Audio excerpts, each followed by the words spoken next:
전 아나운서이자 방송인인 김경화 씨. 정말 완벽하지 않습니까? 44살이라는 나이가 믿어지지 않을 만큼의 미모에다 학벌을 보자면 연세대학교에서 학사, 석사 학위도 받으셨어요. 영어도 준 네이티브 수준으로 하시고 남편분은 외식 전문 기업을 운영하고 있는 박노진 대표님이세요. 사시는 곳은 대치동이고 그 대치동에서 두 딸을 키우고 있는데 딸들이 공부도 참 잘해요. 큰아이 성적은 올 A고 용인 외대부고에 들어가서 서울대 법대에 진학한 다음 법조인이 되겠다는 꿈을 가지고 열심히 공부하고 있습니다. 김경화 씨는 본인 자기 관리도 정말 잘해오셨고 딸들을 진심으로 사랑하는 친절한 엄마입니다. 전 김경화 씨 모녀들을 보면서 한국 사회에서 이보다도 완벽할 수 있는 가정이 있을까 하는 생각이 들었습니다.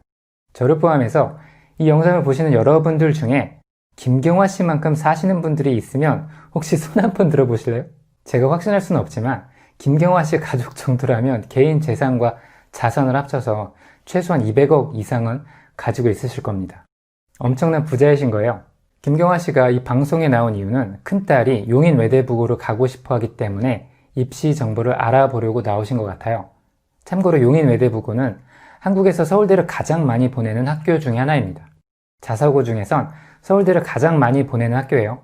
입학하는 것이 거의 서울대에 합격하는 것만큼 힘든 학교이기도 합니다.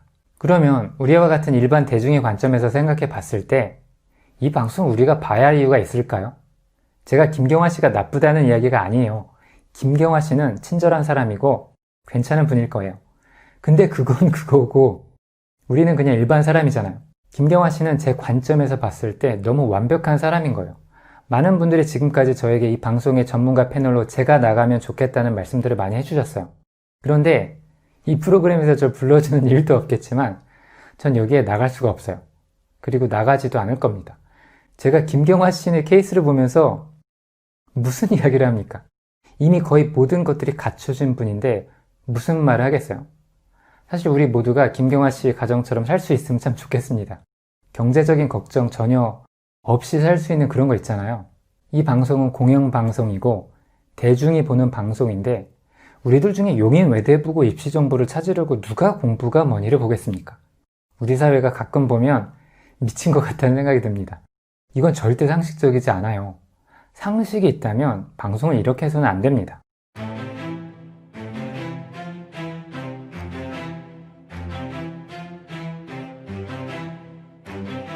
제가 김경화 씨 자녀 양육 스타일을 보니 그게 상류층의 양육 방식임을 깨달을 수 있었어요.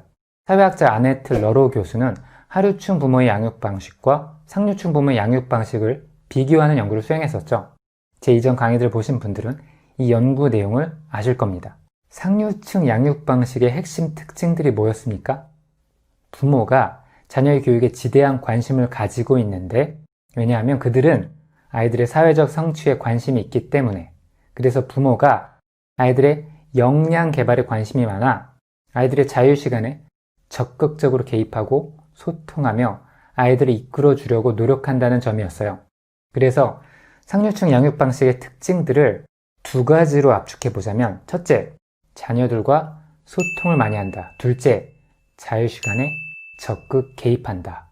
이 두 가지입니다. 김경화 씨 양육 방식이 꼭 이와 같습니다. 이분은 아이들과 이야기를 많이 하면서 아이들의 자유시간에 적극 개입하고 아이들의 지적 성장을 도와주기 위해 많이 노력하고 있으셨어요. 제가 이것이 좋다 나쁘다를 이야기하는 게 아니에요. 이런 양육 방식이 어떤 것인가를 설명해 드리는 겁니다. 심지어 김경화 씨는 자신이 하는 요가까지 아이들에게 시키고 있죠. 김경화 씨는 본인이 엘리트입니다. 사회적 성취 경험도 많고 심지어 현재도 일을 하는 워킹맘이에요.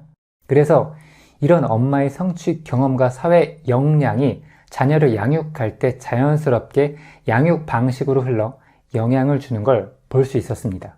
예를 들어 김경화 씨는 아이들과 같이 파워포인트를 활용한 프레젠테이션 발표 활동을 합니다.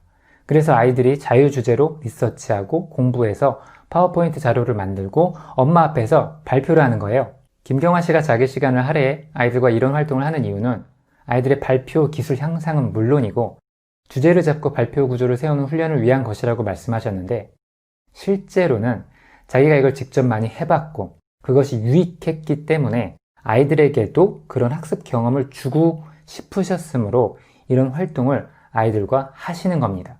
그래서 이런 것이 상류층의 교육 방식이라는 거예요. 중고등학교는 물론이고 대학교까지 발표하는 일은 일반적인 수업 활동 중에 하나인데, 집에서 엄마와 함께 그런 활동들을 많이 수행해 본 김경화 씨 아이들은 학교에서 자연스럽게 유리함을 가지게 되는 겁니다.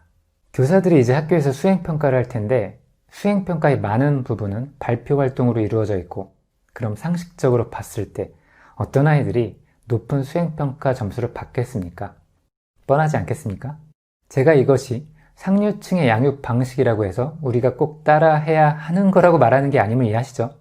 김경화 씨 같은 분이 왜 이런 방식으로 아이들을 교육하는지를 우리가 이해할 수 있다는 것이 포인트입니다. 저는 설명할 수 있잖아요.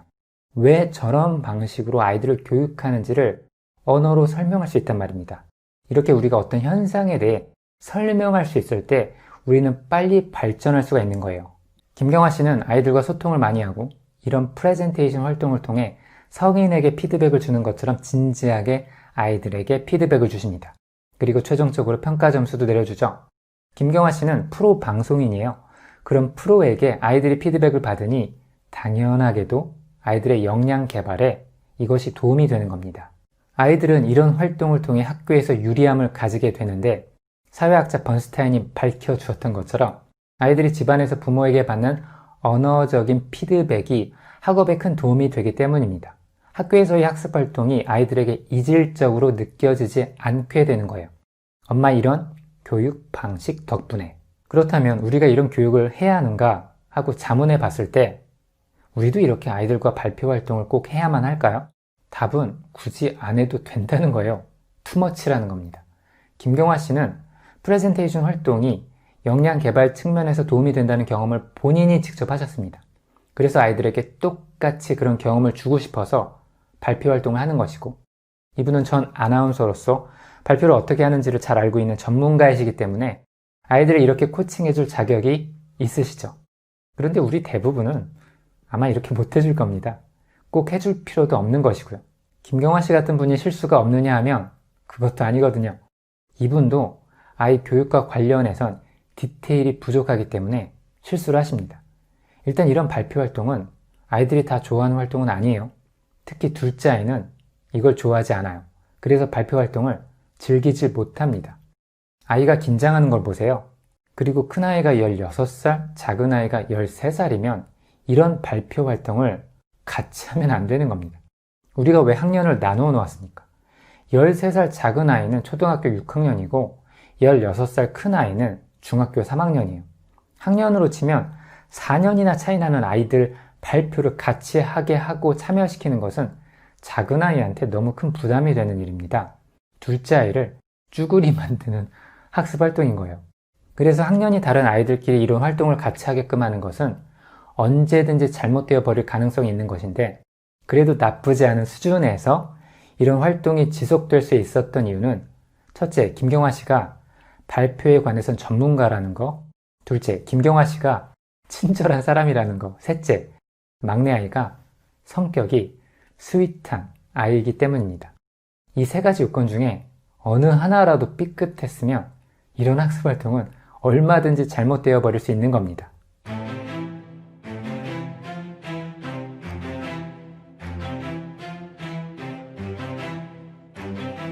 김경화 씨는 상류층이지만 양육 방식이 완벽하진 않습니다.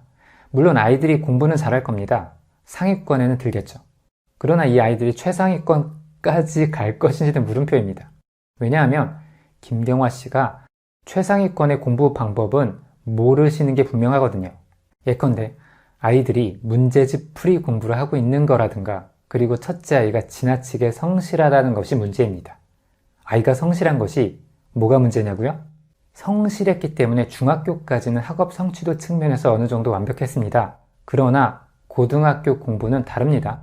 고등학교 공부를 잘하려면 성실함도 있어야 하지만 입시에서 성공하려면 성실함은 기본이고 완전 학습을 수행할 수 있는 학습 역량을 가지고 있어야 합니다.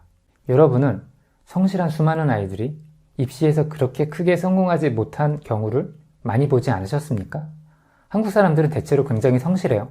그런데 그분들이 모두 성취하는 삶을 사는 건 아니거든요. 입시는 특히 더 그러합니다. 입시는 게임과 비슷해요. 입시는 최종 평가 전까지 누가 더 잘 성장하느냐의 싸움입니다. 그런데 공부를 잘하려면 성실하긴 해야지만 성실하다고 해서 반드시 공부를 잘하는 건 아니거든요.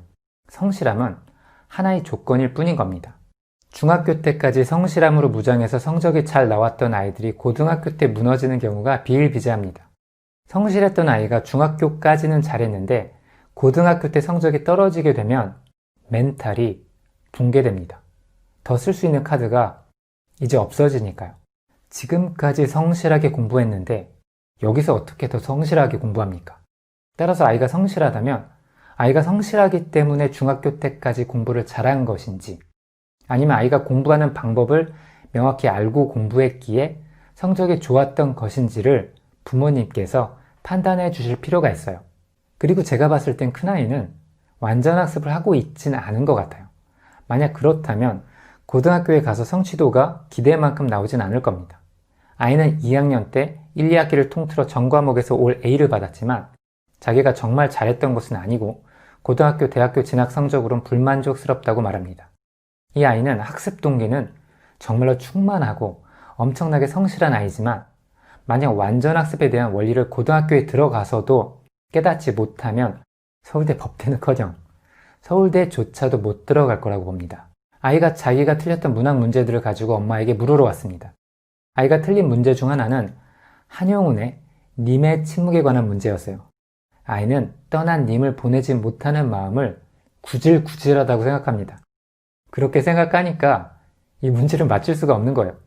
제가 엄마표 학습 개론에서 자세히 설명했지만 독해를 잘하려면 자기의 주관을 철저히 누르고 화자의 마음과 생각에 철저히 공감할 수 있어야 한다고 했습니다.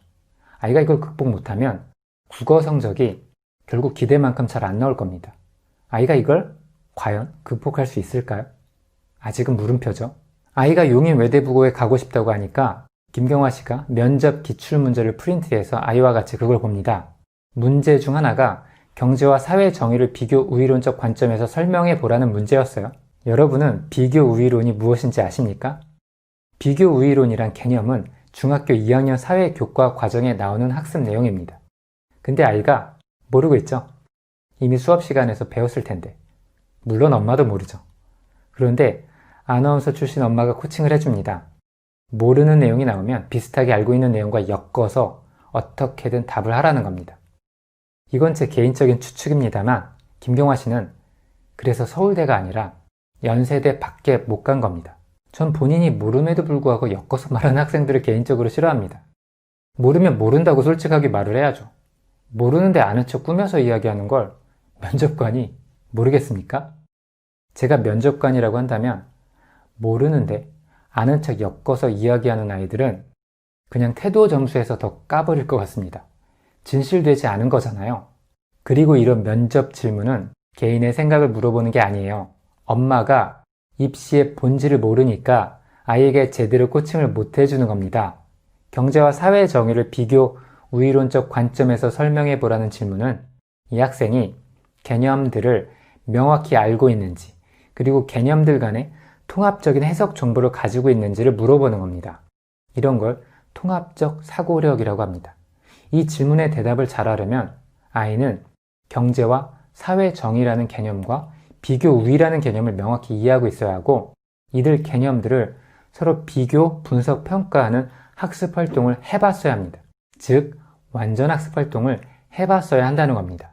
그러면 엄마가 해주어야 하는 올바른 코칭은 모르면 엮으라고 하는 것이 아니라 개념 학습을 철저하게 해야 한다고 코칭해 주셔야 하는 겁니다.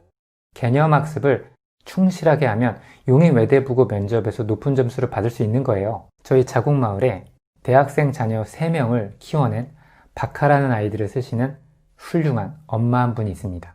이분은 본인 학창시절에 그렇게 공부를 만족할 만큼 잘했던 경험이 없었어요. 그래서 자신이 성공하지 못한 것에 대해 한이 좀 있으셨는데, 자신의 아이들은 자신이 그랬던 것처럼 학업에서 실패를 경험하게끔 하고 싶지 않아 본인 나름대로 학습에 대해 리서치를 아주 많이 하셨습니다. 이를 통해 이분이 깨달은 점 하나가 뭐였냐면 개념 학습이었어요. 자신이 개념 학습을 하지 못해서 입시에서 성공하지 못했다는 것을 깨달으셨어요. 그래서 아이들에게 개념학습의 중요성을 어렸을 때부터 강조하며 가이드해 주셨어요. 그리고 중학교 2학년 때까지만 큰아이를 엄마표 학습으로 이끌어 주시고 그 후부턴 아이 학습에서 손을 떼셨습니다. 그 후부턴 아이가 자기 주도 학습으로 공부를 했죠. 아이는 스스로 공부를 하면서 자신의 공부 스타일을 완성해 갔습니다. 시행착오를 겪으면서 아이의 공부는 점점 완성이 되어 결국 완전해졌습니다. 아이는 자신의 엄마가 어렸을 때부터 항상 강조해 주셨던 개념학습을 어떻게 해야 완전하게 수행할 수 있는지를 계속 연습을 했고 완전학습을 진짜로 완성해냈어요. 이게 바로 진짜 엄마표 학습인 겁니다. 모르면 엮으라고 말해주는 게 아니라 과정이 올바르면 결과도 올바르게 나와요.